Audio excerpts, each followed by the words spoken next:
On the outskirts of a city long erased from most maps, hidden beyond withered trees and crumbling roads, there stood a house that locals called the Hollow.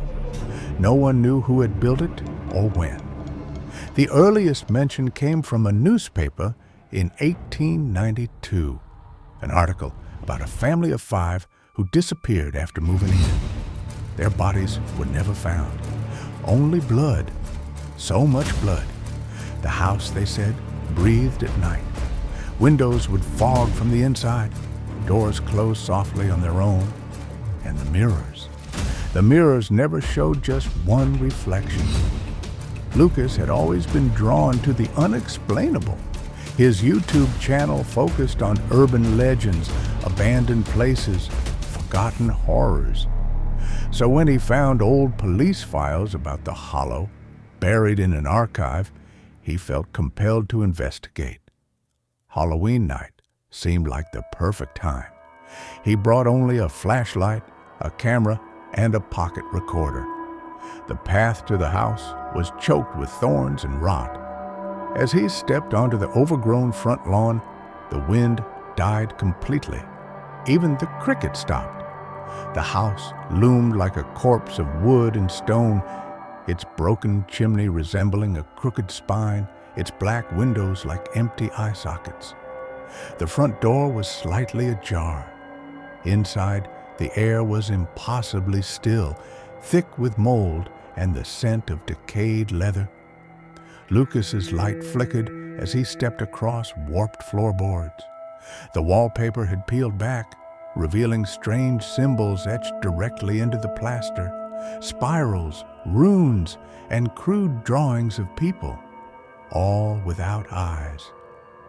The deeper he went, the more the silence pressed into him. The camera began glitching, recording brief, inexplicable images. A woman's silhouette upside down on the ceiling, a child standing in a corner with no face, a hallway that bled. He found a mirror in a room without a door. It stood 9 feet tall, framed with tarnished silver etched in symbols similar to those on the walls. Its surface shimmered, like water held tightly behind glass. Lucas approached. In the reflection, he saw the room behind him, but he wasn't in it. Instead, a gaunt, pale version of himself stared back, hollow-eyed, mouth open wide as if eternally screaming. Its hands clawed at the inside of the glass, mimicking his every move a second too late.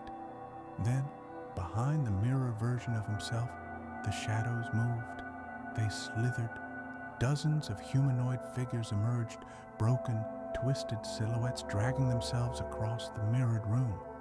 They screamed in total silence, their jaws dislocated, their black eyes gleaming like whetstone, and still his reflection smiled.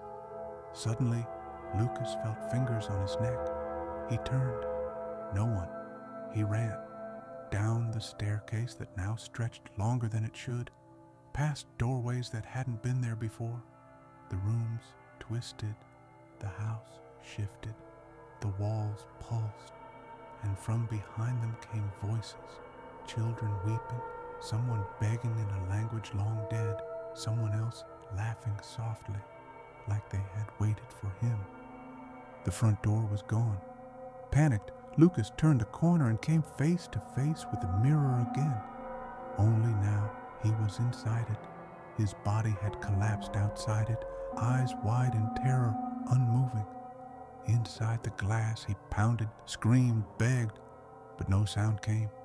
On the other side, his reflection, his replacement, smiled, blinked, turned, and walked away with his face. From that night forward, the house was never empty again. Some say if you film near it, your footage will carry frames of someone watching you, someone who looks like you but isn't.